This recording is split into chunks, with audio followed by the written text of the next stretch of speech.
দেখো এটা কি, এটা হচ্ছে লিভার, এটা হচ্ছে ডগের লিভার, ডগের লিভারটা হচ্ছে কত বড়, এবং এই লিভারের মধ্যে অনেক লোবুলেশন আছে, লোব আছে বেশি। এই যে একটা লোব, দেখো একটা লোব, এই যে একটা লোব, এই যে একটা লোব, এই যে একটা লোব, এই যে একটা লোব, কতগুলো লোব, তাই না? আচ্ছা দেন। এটা কি নরমাল লিভার? যদি মনে করো বড় সাইজের যদি একটা ক্যাটে তুমি গোট জবাই করো, গোটের কিন্তু এত বড় হয় না, কিন্তু ডগের কেন এত বড় হলো? কেন বলতে পারবা? কারণ হচ্ছে এর লিভারটা হচ্ছে ফাংশনাল, অনেক ভালো ফাংশনাল। কারণ কি, কেন বলো? লিভারের ফাংশন কি?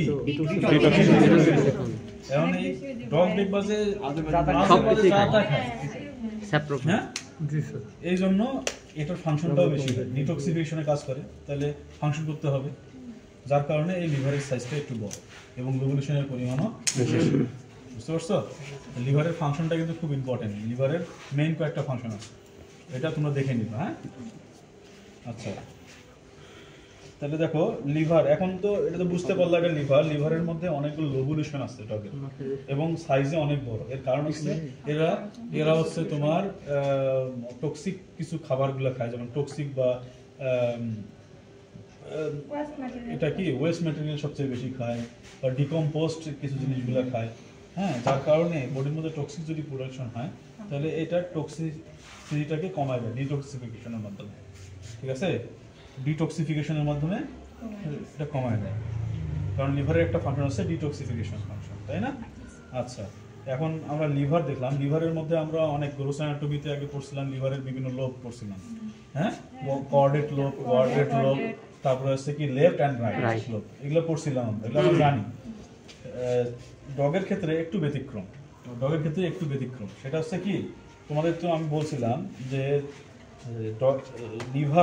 লিভারের মধ্যে যে জায়গার মধ্যে কিডনি পথা থাকে, এটার নাম কি? এটা হচ্ছে সেই জায়গা।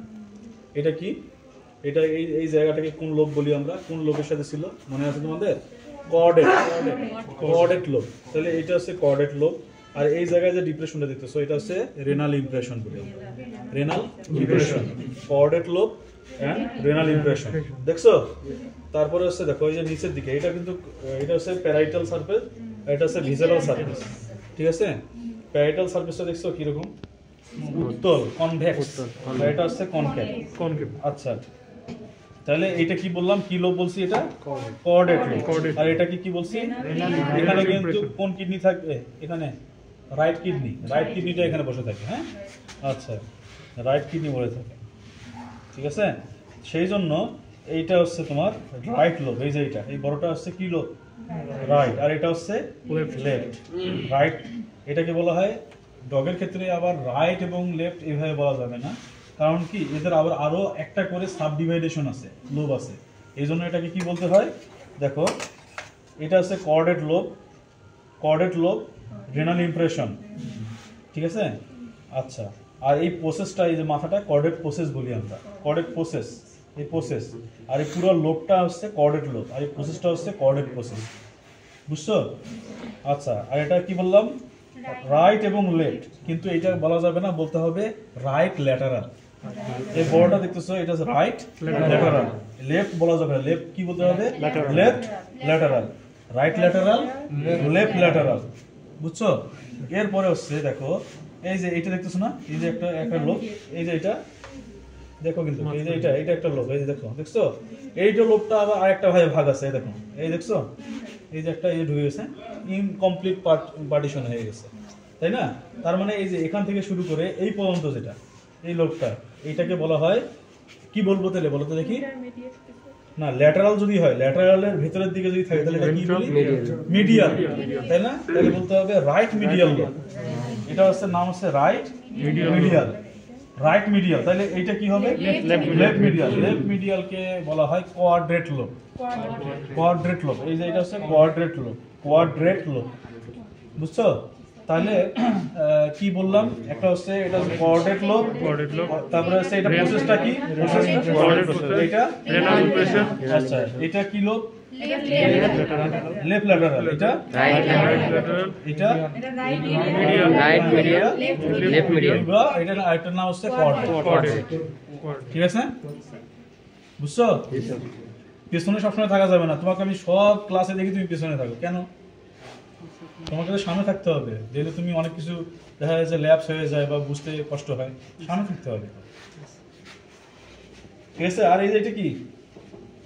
গল ব্লাডার, হ্যাঁ, এটা কি? Gall bladder, gall bladder. ঠিক আছে, এ মনে পড়ে গেল ফার্স্ট ইয়ার থেকে, যখন ফার্স্ট ইয়ারে ছিলাম তখন ফার্স্ট ইয়ারে ক্লাস করার সময় চোখ দিয়ে খালি পানি বেরোয় যেত, কিছু বলতে পারতাম না, এখন চোখে পানি বেরোচ্ছে এখন। ঠিক আছে, আর এই যে দেখো এটা কি? এটা কি? এটা কি? এই যে এটা, এটার নাম হচ্ছে পেপিলারি প্রসেস। Papillary process. ঠিক আছে, তাহলে আমি আরেকবার বলে যাচ্ছি। দেখো, এটা হচ্ছে কর্ডেট লোব, এটা হচ্ছে রেনাল ইমপ্রেশন, এটা কর্ডেট প্রসেস, এটার নাম কি? Papillary process.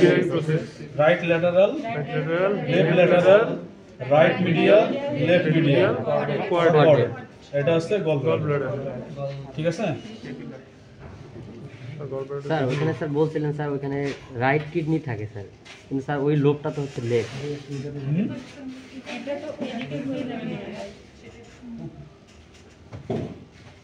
না,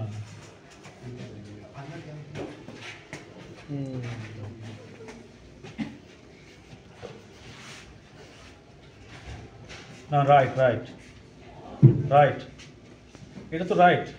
রাইট কিডনিটা থাকবে, রাইট কারণ অবলিক থাকবে না। স্যার ওটা আবার লেফট ও হয়ে যাচ্ছে। ঠিক আছে, হ্যাঁ ঠিক আছে, এটা হচ্ছে লেফট, এটা হচ্ছে লেফট, আর এটা হচ্ছে রাইট হবে।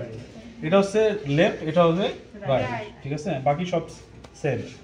তারপরে দেখো এই যে এটা, এটা কি? লাংস, লিভার, লিভার, এত বড় হর্সের, হর্সের না, হর্সের কোনটা ছিল না ওটাই। এটা হচ্ছে কার? এটা হর্সের। হর্সের। তাহলে তোমরা বলো এই যে হর্সের কিডনিটা কোথায় থাকবে? এই যে এটা রেনাল ইমপ্রেশন। Renal impression. তাহলে রেনাল ইমপ্রেশন যে লিভারের যে জায়গায় থাকবে, তাহলে এটা কোন লোব হবে? তুমি তো এই গ্রুপের না, এই গ্রুপে রাইট লেটার। না, তোমার আসবা তো তোমরা। স্যার আমি এই গ্রুপের। আর অন্য কেউ আছে নাকি? অন্য কেউ আসিও না। ঠিক আছে, আচ্ছা, যে যে যেটার উপরে থাকবে ওটা কোন লোব হবে? Right lobe. ঠিক আছে, আচ্ছা, রাইট লোব। আর এই যে দেখতেছো এটা হচ্ছে রাইট লোব, অনেক ইজি এটা, কিন্তু এটা রাইট লোব। এই যে দেখো কত বড় লোব, দেখছো? তারপরে দেখো এই যে কর্ডেট প্রসেসটা, দেখছো? কর্ডেট প্রসেস দেখছো?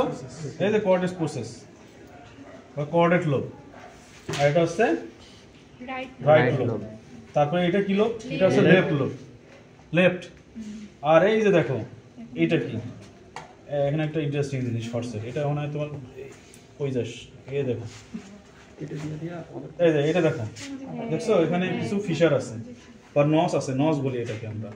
হ্যাঁ, এটা এটা এই লোবটা হচ্ছে তোমার কোয়াড্রেট লোব।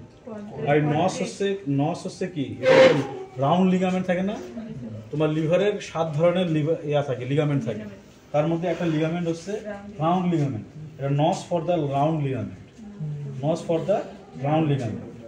ঠিক আছে, রাউন্ড লিগামেন্ট। দেখছো এটা কিরকম? এটা এক্সেপশনাল। এটা কিন্তু তোমার ক্যাটেল বলো, গোট বলো, ওগুলোতে কিন্তু নাই এই যে এরকম নসটা। ঠিক আছে, দেখছো? আর এটার কিন্তু কোনো গল ব্লাডার নাই, দেখো গল ব্লাডার নাই, দেখছো? কোনো গল ব্লাডার নাই। হ্যাঁ, তাহলে গল ব্লাডার নাই, তাহলে কি হয়? কি বাইল স্টোর হবে? বাইল স্টোর হবে না, কিন্তু এই বাইলটা তোমার হেপাটিক ডাক্ট, বুঝছো? আর একটা হচ্ছে প্যানক্রিয়াটিক ডাক্ট। এই দুইটা ডাক্ট, এখান থেকে যে ডাক্টটা বের হবে এটা হচ্ছে হেপাটিক ডাক্ট। হেপাটিক ডাক্ট এবং প্যানক্রিয়াটিক ডাক্ট এই দুইটা এসে ডিউডোনামি ওপেন করবে, করে হেপাটো প্যানক্রিয়াটিক অ্যাম্পুলা তৈরি করে। ওই হেপাটো প্যানক্রিয়াটিক অ্যাম্পুলার মধ্যেই তোমার ওই বাইল যেটা তৈরি হয়, বাইল তৈরি হয় লিভার থেকে, এবং এটা সিক্রেশন হয় হেপাটিক ডাক্টের মাধ্যমে, হচ্ছে ডিউডোনামে সিক্রেশন হয়। আর ডিউডোনামে সাধারণত ফ্যাট ইমালসিফিকেশন হয়। ঠিক আছে, ডাইরেক্টলি রিলিজ হয়। বুঝছো? কিন্তু যখন বোর্ড বলো বা ডগ বলো, এটা সিস্টিক ডাক্টের মাধ্যমে আসে, বাইলের মাধ্যমে, বাইল অর্থাৎ গল ব্লাডারের মাধ্যমে সিস্টিক ডাক্ট হয়ে তারপরে আসে। কিন্তু এখানে কোনো গল ব্লাডার নাই। যে গল ব্লাডারের কাজ কি? বাইল স্টোর করা, আর বাইলের কাজ কি? ফ্যাট ইমালসিফিকেশনে সাহায্য করা। তাহলে যেহেতু গল ব্লাডার নাই, গল ব্লাডারের কাজ হচ্ছে স্টোর করা। যদি গল ব্লাডার যদি নাও থাকে, স্টোর যদি বডিতে নাও হয়, ফ্যাট ইমালসিফিকেশন করতে পারবে। কি হবে? ডিরেক্ট সেরিশন হবে হেপাটিক ডাক্ট এবং প্যানক্রিয়াটিক মাধ্যমে একটা ডিউডিনামের মধ্যে একটা ফুলা, একটা উঁচু, একটা রেইজড একটা এরিয়া তৈরি হয়, এটার নাম হচ্ছে হেপাটোপ্যানক্রিয়াটিক এমফুলা। এবং এই জায়গায় বাইলটা ওই যে তোমার হেপাটিক ডাক্ট দিয়ে এসে এখানে সিক্রেশন, মানে এখানে কি বলে, ডিসচার্জ হয় ডিউডিনামে। এই জন্য বলা হয়, যদিও এটা সিউডো রুমিন্যান্ট, এদের মনে করো যে গল ব্লাডার নাই, তবুও এরা ফ্যাটি সাবস্টেন্স খাইলে এটা হজম করতে পারে, কারণ এদের গল ব্লাডার নাই কিন্তু হেপাটোপ্যানক্রিয়াটিক এমফুলা আছে। কোথায় আছে? ডিউডিনামে। ঠিক আছে, এটা বুঝছো? বলতে পারবা? তাহলে এটা কোন লোব? এটা একটা স্টেশনাল, যেহেতু তোমাদের এটা কোয়াড্রেট। হ্যাঁ, এই যে এটা হচ্ছে কোয়াড্রেট লোব। আর তুমি কিভাবে রাইট এবং লেফট লোব চিনবা? রাইটের উপরে কিডনি রেনাল ইমপ্রেশন থাকে, রেনাল ইমপ্রেশন পাবা। ঠিক আছে, আচ্ছা। এরপরে দেখো আর কি আছে এখানে।